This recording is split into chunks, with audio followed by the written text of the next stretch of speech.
جی، وہ علامہ اقبال کا شعر ہے کہ اپنی ملت پر گمان اقوام مغرب سے نہ کر، خاص ہے ترکیب میں قوم رسول ہاشمی. تو جو وہاں کی ثقافت ہے، وہاں کا جو کلچر ہے،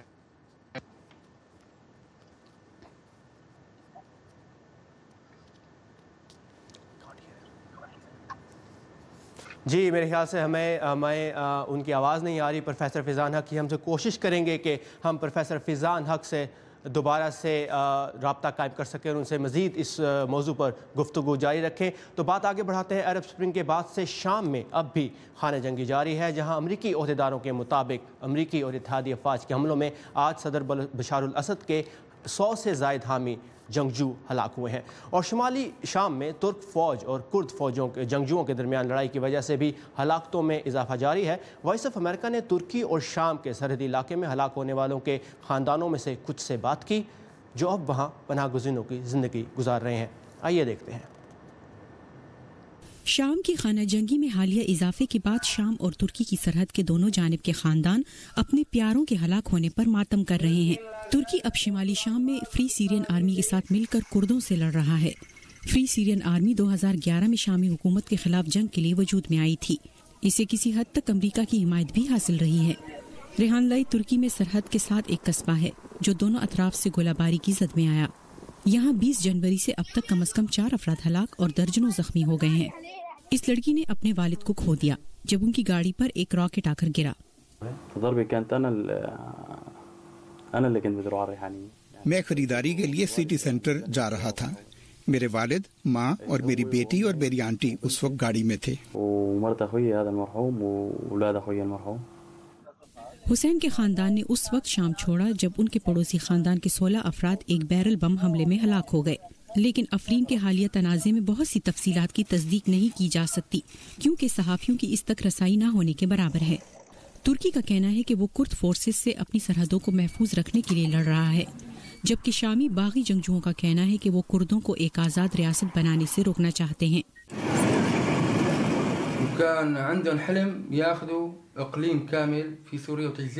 وہ شام میں اپنا ایک الگ ملک بنانے کا خواب دیکھ رہے ہیں جو ناممکن ہے.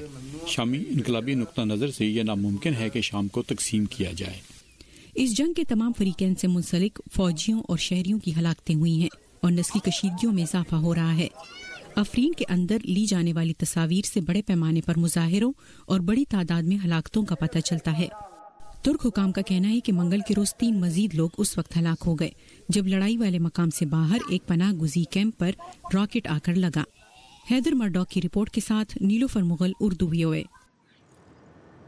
جی ہم واپس پروفیسر فیضان کے پاس جائیں گے. Professor Faizan, welcome back to view 360. ہم بات کر رہے تھے عرب سپرنگ کی، اور اگر ہم بات کریں ان ملکوں کے حالات کی تو کیا ان میں سے کسی بھی ملک کے حالات کا موازنہ اس وقت پاکستان کے حالات سے کیا جا سکتا ہے؟ جی، کسی حد تک کیا جا سکتا ہے. وہ اس طرح کہ پاکستان میں بھی جو ایک ون مین شو جو ہمارا ایگزسٹ کرتا ہے پیپلز پارٹی میں، پاکستان مسلم لیگ نون میں یا PTI میں، ہر جگہ پر، تو اس کے خلاف بھی ایک مہم جو ہے وہ شروع ہو چکی ہے. کیونکہ لوگ یہ سمجھ رہے ہیں کہ رہنما جو ہیں وہ ہر لیول پہ ہونے چاہیے اور ہر لیول پہ لوگوں کی اظہار رائے اور ان کی ایسپائریشنز کا خیال رکھنا چاہیے. لیکن میں اس بات سے یہ بات کہوں گا کہ پاکستان کی عوام جو ہیں وہ مصر یا اور لوگوں کی عوام سے زیادہ اویئر ہیں، پولیٹیکلی ایکٹیو ہیں اور زیادہ آزادی سے اپنا اظہار رائے کرتی ہیں. اس لیے کہ پاکستان میں جمہوریت کی تاریخ جو ہے وہ زیادہ گہری ہے اور جمہوری سلسلے جو ہیں وہ پاکستان کی تحریک پاکستان سے لے کر اب تک جو ہیں کسی نہ کسی صورت میں جاری ہیں. اس لیے جو پاکستان کا کیمیائی تاثر ہے وہ علیحدہ ہے، اس کی انڈرسٹینڈنگ مختلف ہے. بالکل professor Faizan, thank you so much for your time and insight and will talk to you again on this. Pakistan میں دنیا بھر سے تازہ ترین خبروں اور اہم ویڈیو رپورٹس کے لیے آئیے ہماری ویب سائٹ urduvoa.com پر، جہاں پاکستان میں طالب علم مشال خان قتل کیس کے فیصلے پر آنے والے رد عمل کے بارے میں ایک خصوصی ویڈیو رپورٹ آپ دیکھ سکتے ہیں. اور اسکاٹ لینڈ کے ایک جزیرے سے نکلنے والے گرینیٹ کے خاص پتھر کا جنوبی کوریا میں جاری ونٹر اولمپکس میں کیا کردار ہے، اس پر ایک رپورٹ بھی شامل ہے آج کے شو میں. اور امریکہ میں فلو کی وبا سے ہلاکتوں میں مسلسل اضافہ، بچاؤ کے لیے ڈاکٹرز کے مشورے بھی. لیکن اس سے پہلے نظر ڈالتے ہیں آج کی بڑی بین الاقوامی خبروں پر ورلڈ ویو میں. سابق بنگلہ دیشی وزیر اعظم اور اپوزیشن لیڈر خالدہ ضیاء کو 10 سال سے جاری کرپشن کے مقدمے میں 5 سال کی سزا ہونے کے بعد جیل بھیج دیا گیا ہے۔ خالدہ ضیاء کے بیٹے اور 4 دوسرے افراد کو اسی مقدمے میں 10 سال قید کی سزا ہوئی ہے۔ جنوبی کوریا میں کل شروع ہونے والے ونٹر اولمپکس سے ایک روز قبل شمالی کوریا میں ملٹری پریڈ کا مظاہرہ کیا گیا۔ پریڈ کی تقریب کا انعقاد شمالی کوریا کی ملٹری کی 70ویں سالگرہ کے موقع پر کیا گیا۔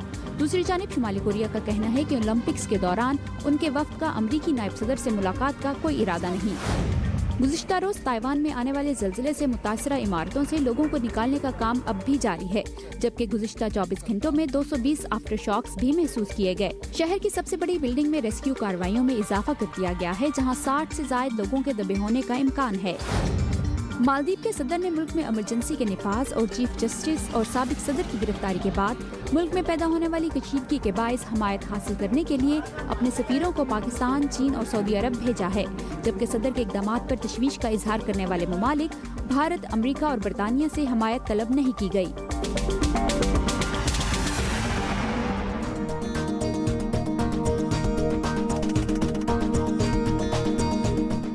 حالیہ موسم سرما میں امریکیوں کو فلو کی جس وبا کا سامنا ہے وہ ماہرین کے مطابق کئی سالوں میں شدید ترین نوعیت کی ہے، جس سے اب تک کم از کم 53 بچوں کی ہلاکت ہو چکی ہے، جبکہ مرنے والے بڑی عمر کے افراد کی تعداد اس کے علاوہ ہے۔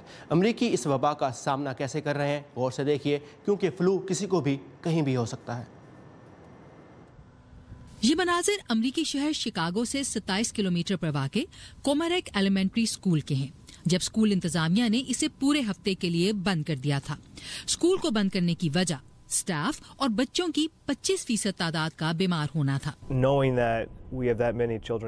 میں یہ جاننے کے بعد کہ بچے اور سٹاف مستقل بیمار پڑ رہے ہیں اور ہمیں انہیں مستقل گھر واپس بھیجنا پڑ رہا تھا، اسکول کو کھلا نہیں رکھ سکتا تھا۔ صحت عامہ کے ماہرین کے مطابق اس وقت بڑی تعداد میں امریکیوں کو متاثر کرنے والی فلو کی H3N2 نامی قسم بچوں کو زیادہ متاثر کر رہی ہے۔ اس قسم کے پہلے سے زیادہ خطرناک ہونے کے باعث کیسز کی تعداد، پیچیدگیاں اور ہلاکتیں بھی زیادہ ہو رہی ہیں۔ جن علامات سے آگاہ ہونا ضروری ہے ان میں سانس لینے میں مشکل، سانس چڑھنا، سینے کا درد، قے ہونا، نہ ختم ہونے والا بخار شامل ہیں۔ صحت کے شعبے سے منسلک امریکی عہدیدار فلو کے حفاظتی ٹیکے لگوانے اور احتیاط کا مشورہ دے رہے ہیں۔ ان میں صفائی، خاص طور سے اکثر ہاتھ دھونا، کھانستے یا چھینکتے وقت منہ کو ڈھانپنا اور بیماری کی صورت میں گھر رہ کر جراثیم کو پھیلنے سے روکنا شامل ہے۔ فلو سے اپنے آپ کو محفوظ رکھنے کی ضرورت اس لیے بھی ہے کہ یہ آپ کے دل کو بھی متاثر کر سکتا ہے، یہ کہنا ہے ڈاکٹر جیف وانگ اور ان کے ساتھیوں کی تحقیق کا۔ ہم نے اپنی تحقیق سے ثابت کیا ہے کہ انفلوئنزا وائرس سے متاثر ہونے کے بعد ایک ہفتے کے دوران مریض میں ہارٹ اٹیک کا خطرہ 6 گنا بڑھ جاتا ہے۔ جہاں اس غیر معمولی خطرناک فلو سیزن میں لوگوں کو اس سے محفوظ رکھنے کے لیے غیر معمولی اقدامات کیے جا رہے ہیں، وہیں کنزا نامی کمپنی کا تیار کردہ ایک سمارٹ تھرمامیٹر بھی اس وقت 5 لاکھ امریکی گھروں میں زیر استعمال ہے۔ کنزا تھرمامیٹر مریض کا بخار چیک کرنے کے ساتھ اس کی علامات کو ایک ڈیٹا بیس سسٹم میں بھی بھیجتا ہے۔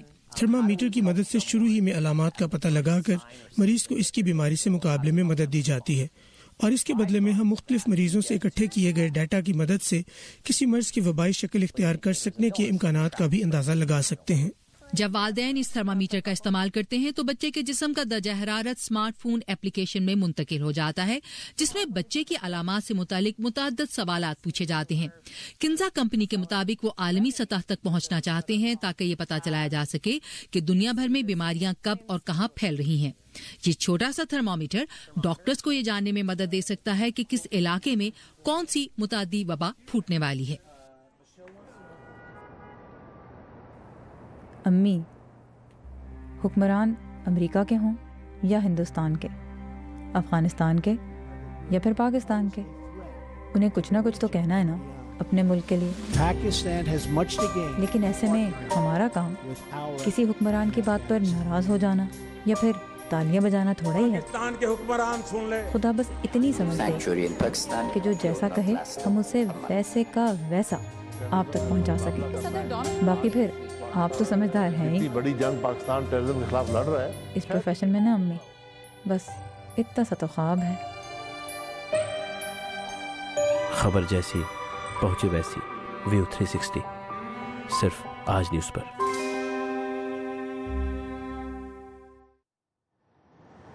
جنوبی کوریا کے شہر پیانگ چنگ میں سرمائی اولمپکس کی افتتاحی تقریب تو کل ہوگی، لیکن کرلنگ نامی ایک کھیل کے مقابلوں کا آغاز آج سے ہو گیا ہے، جس کے پہلے مقابلے میں پہلی مرتبہ حصہ لینے والی روسی ٹیم کو امریکی ٹیم نے ہرا دیا۔ اور اس انوکھے کھیل کے بارے میں کچھ مزید انٹرسٹنگ تفصیلات دیکھتے ہیں اس رپورٹ میں۔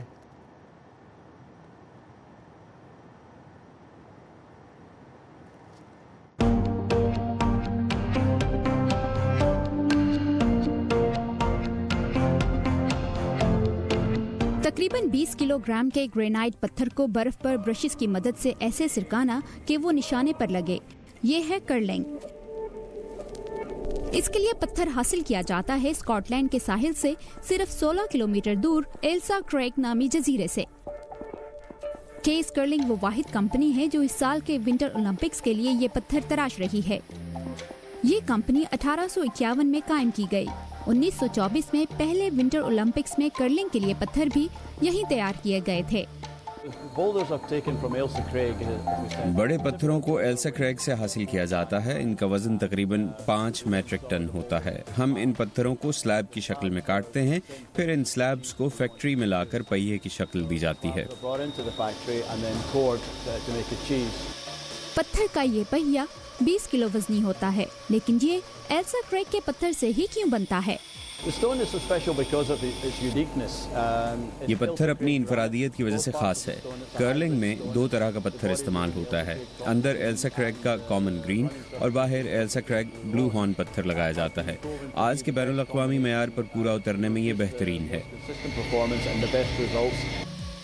یہی اعلیٰ معیار کرلنگ کے کھیل کی مقبولیت اور لوگوں کی اس میں بڑھتی دلچسپی کی عکاسی کرتا ہے۔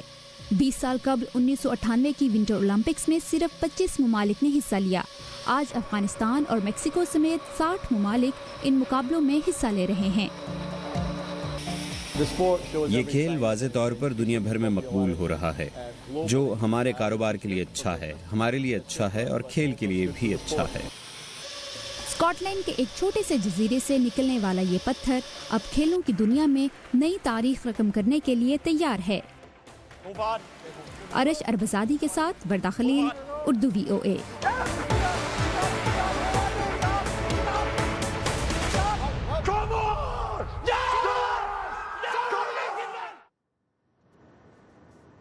اور اس انٹرسٹنگ رپورٹ کے ساتھ یہ تھا آج کا ویو 360۔ ہم سے رابطے کے لیے آئیے facebook.com/VOA اردو کے پیج پر، اور ہمارا ٹویٹر ہینڈل ہے @UrduVOA۔ ثاقب الاسلام کو اجازت دیجیے۔ Have a nice evening.